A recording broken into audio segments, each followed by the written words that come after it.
I'm not a lawyer, but let's get into what happened on day 6 of the Diddy trial. Before Dawn Richard was brought back to the stand to continue her direct examination, the defense argued to the judge that some of the testimony is becoming a, quote, bad act free-for-all, meaning the prosecutors are calling witnesses to speak about all of the violent or bad things that Diddy has done over the years, and they're not testifying about specific events that Diddy is actually charged for. The defense highlights that testimony from Dawn Richard, as well as an upcoming witness named David James, who is one of Diddy's assistants, will both be about Diddy allegedly committing assaults, but Diddy's attorneys say that Diddy isn't charged for assault, and even under the RICO charge, assault isn't one of the racketeering activities. In response to this, prosecutors say all of this is relevant to the RICO charge because it shows the method in how Diddy maintained his enterprise, meaning he used violence to keep people in line and doing what he wanted. And they also say that the assault David James is going to testify about was done to a chef who prosecutors say was a victim of forced labor. The judge takes these arguments and then says he will think about it.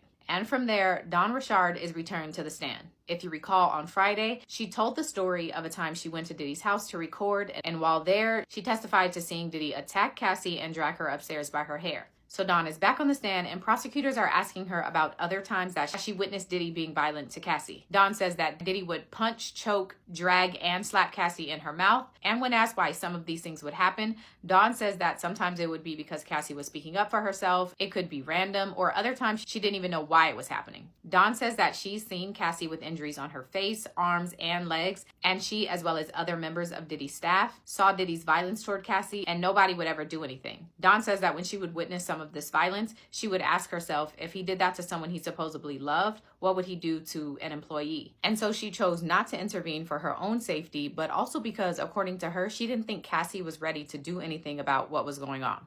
Dawn also testified about times she's seen Diddy with narcotics as well as weapons. Her direct examination is wrapped up with her testifying about the civil lawsuit that she filed against Diddy in 2024. Dawn says she filed it after seeing Cassie tell her truth. And with that, direct examination for Dawn Richard is wrapped, and attorney Nicole Westmoreland from the defense's side comes up for cross-examination. And in case you don't know, attorney Nicole Westmoreland was one of the attorneys in the YSL trial. She represented Quamarvius Nichols, and I also interviewed her on my podcast, and it was a great interview, so go watch. Nicole Westmoreland uses Dawn's lawsuit and previous interviews with police to try and discredit her testimony. Westmoreland first highlights that there's a current motion to dismiss Dawn's lawsuit, which has not been granted by a judge, it's just been filed. And then she moves on to what she says are inconsistencies with Dawn's testimony. In a 2024 letter, Dawn apparently said that she heard a pan hit the wall during the kitchen incident, but she didn't actually witness the incident happen. And then in a 2024 interview, Westmoreland says that Dawn told prosecutors Diddy actually hit Cassie with the frying pan. And then in another interview, Dawn apparently told prosecutors that Diddy